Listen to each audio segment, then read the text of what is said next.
ఏమైంది సుజాత గారు? ఎందుకలా ఏడుస్తున్నారు? నా బిడ్డ ఇంకా లేడు రుద్రాని, లేడు.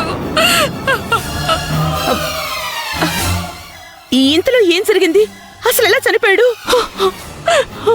నా కళ్ళ ముందే బాధపడుతూ నా బిడ్డ నా చేతుల్లోనే ప్రాణాలు వదిలేశాడు. ప్రాణం పోసి చేతుల్లోకి తీసుకున్నా, ఇదే చేతుల్లో నా బిడ్డ ప్రాణం పోతూ ఉంటే చూస్తూ ఉండాల్సి వచ్చింది. రుద్రాని, నాకేం చేయాలో అర్థం కావట్లేదు. నాకంటూ ఎవరూ లేరు. ఉన్న ఒక్కడు వెళ్ళిపోయాడు. ఎదురుగా పిట్ట శవాన్ని పెట్టుకుని నాకేం చేయాలో అర్థం కావట్లేదు రుద్రాని, ఏం చేయాలో అర్థం కావట్లేదు. అయ్యో, మీరేం కంగారు పడకండి. నేను ఇక్కడ నా కొడుకు కోసం హాస్పిటల్కి వచ్చాను. ఇప్పటికిప్పుడు నేను రాలేకపోవచ్చు. ఓ పని చేస్తాను, అలకితో మాట్లాడి తనని పంపిస్తాను. ఒక్క నిమిషం ఉండండి, తనని కాన్ఫరెన్స్ లో కలుపుతాను.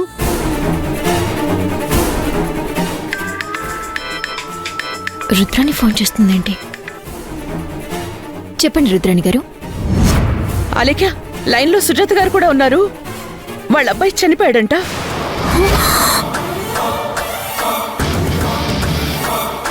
అవునా? ఎప్పుడు? ఇప్పుడే. ఆ విషయం చెప్పడానికే నాకు ఫోన్ చేశారు. ఆవిడ కూడా లైన్ లో ఉన్నారు, ఒకసారి మాట్లాడు. హలో పిన్ని గారు, అరవింద్ ఇలా మీకు అన్యాయం చేస్తాడని నేను కల్లో కూడా అనుకోలేదు. మీరేం బాధపడకండి, నేను ఇప్పుడే వస్తున్నాను. అలెక్య, త్వరగా రా. నేను కావాలనుకున్న వాళ్లే నా బిడ్డ చావుకి కారణమయ్యారు.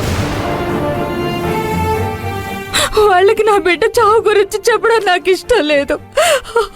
అలాగని నాకు పిలవడానికి ఎవ్వరూ లేరు. ఎవరూ లేకపోవడం ఏంటండి?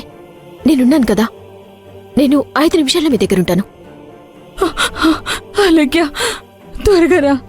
అలేఖ్య, నువ్వు త్వరగా వెళ్ళు. దగ్గరుండి ఏం కావాలో అన్నీ చూసుకో. అలాగే. సుజాత గారు, తనిప్పుడు బయలుదేరొస్తుంది. నేను కూడా వీలు చూసుకుని వచ్చేస్తాను. మీరు కాస్త ధైర్యంగా ఉండండి.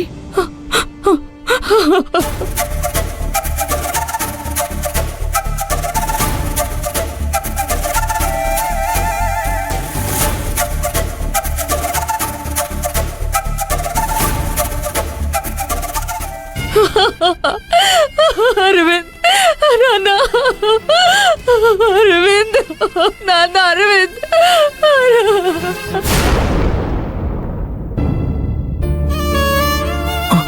డాక్టర్ గారు, మా ఆవిడకి ఎలా ఉంది? Don't worry, he is out of danger.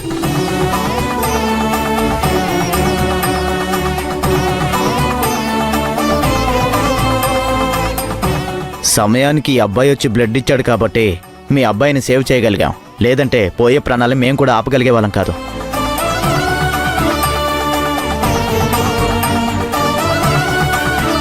Operation success చేసి మీ అబ్బాయిని మేం కాదు బ్రతికించింది, బ్లడ్ ఇచ్చి ఇతను బ్రతికించాడు.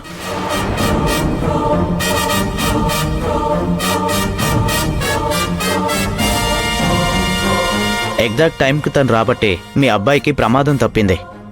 ఇంకో అరగంటలో మీ అబ్బాయి స్పృహలోకి వస్తాడు. అప్పుడు మీరు వెళ్ళి చూడొచ్చు.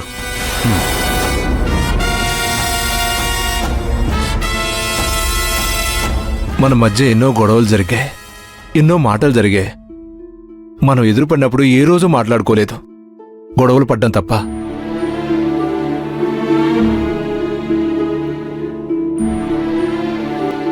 కానీ అవన్నీ మనసులో పెట్టుకోకుండా ఇంత దూరం వచ్చి మా బిడ్డను కాపాడావు. చాలా సంతోషం మాధవా.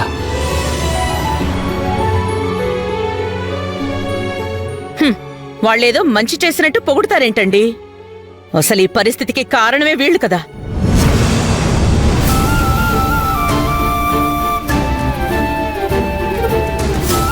వీళ్ళకి తెలియకుండానే ఇదంతా జరుగుంటుంది అనుకుంటున్నారా మీరు?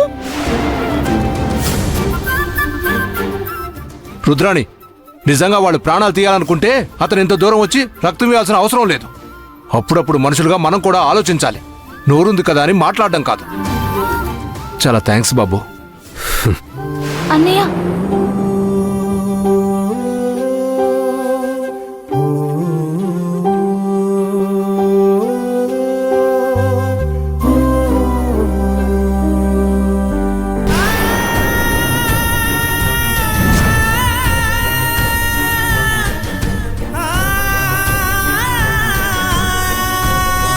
కొన్ని పోగొట్టుకుంటే మళ్ళీ దొరకవమ్మా. ప్రాణం విలువ చాలా గొప్పది. జీవితంలో ఏది పోగొట్టుకోకుండా చూసుకో, సంతోషంగా ఉంటావు.